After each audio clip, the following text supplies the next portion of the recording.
Et ouais, ça y est. Et victoire du Stade Lavallois, donc par 1-0, par un but magnifique d'Eric Stefanini sur une belle reprise de volée.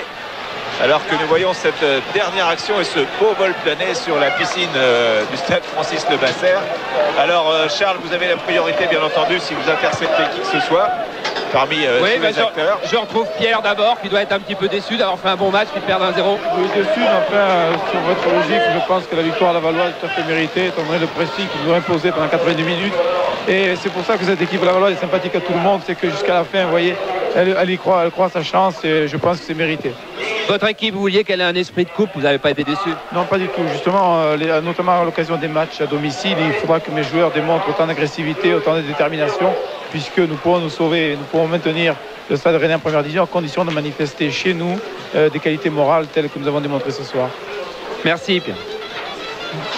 Voilà, donc oui, on vient de vous voir, Charles, faire des grands signes à la caméra. Oui, on allait certainement de l'autre côté. De l'autre côté. Oui, du côté de Laval, là on a accompagné les Rennais donc, dans leur vestiaire. Les Rennais qui ont perdu 1-0. On vous disait que leur objectif c'est de ramener un point de ce court déplacement. Et là on va donc aller de l'autre côté, du côté des gagnants, du côté de Laval, donc qui remporte sa 8e victoire à domicile depuis le début de la saison. Ce fait un match très plaisant, Henri. Hein. Effectivement, et c'est vrai que l'équipe Rennais c'est très bien.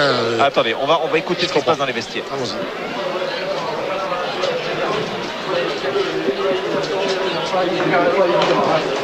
C'est bien. Michel Le Millimaire, je viens de vous entendre dire c'est bien. C'est vrai, c'était bien. Oui, c'est bien parce qu'on a gagné, c'est bien parce que c'est, je crois, 100 fois mérité.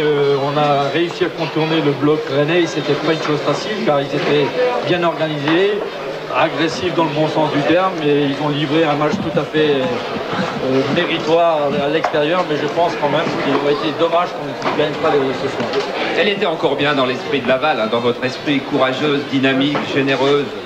Oui, et puis de bonnes recherches quand même sur le plan de l'élaboration du jeu, en essayant d'écarter le jeu au maximum, de progresser par passe courte.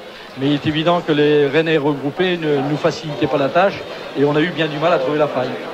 Oui, certainement. On va découvrir certainement avec Frédéric des visages assez marqués, assez fatigués, car le match était très dur sur une pelouse très délicate. Et moi, je vais m'approcher de qui? Du buteur. Eh oui, on a déjà revu le but une fois. Ouais. Je pense que Jean-Paul va nous le recaler, Charles. Là, tu vois pas parce que les images, on n'a pas de récepteur là, mais on est en train de remontrer le but. Ça va pas servir au moins à une chose, ce but magnifique, c'est qu'on évite qu'on vous reparle sans arrêt du but de la Coupe d'Europe. Depuis le temps que j'entends parler de Coupe d'Europe, il était temps que je marque à nouveau pour, c'est vrai, montrer aux gens que je suis capable de marquer dans d'autres circonstances. Et je suis très heureux pour moi et surtout pour l'équipe qui s'est battue tout au long du match. Alors quand ce ballon est venu très vite,